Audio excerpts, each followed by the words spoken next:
Visada primenu savo, kad kai labiausiai bijau kažką keisti, tai yra būtent tas laikas, kai aš turiu tą daryti, nes suprantu, kad baimė atima iš mūsų labai puikius šansus.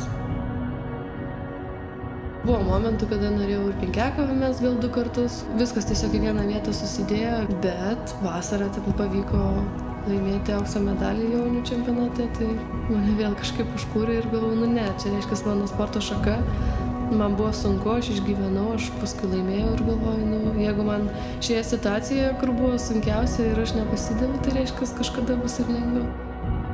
Sportas, manau, man padeda atrasti mane pačią, pasitikrinti ir įrodyti savo, kokia aš esu, pasižiūrėti, kokį charakterį aš turiu ir kada aš galiu palūžti ir ant kiek aš esu stipri.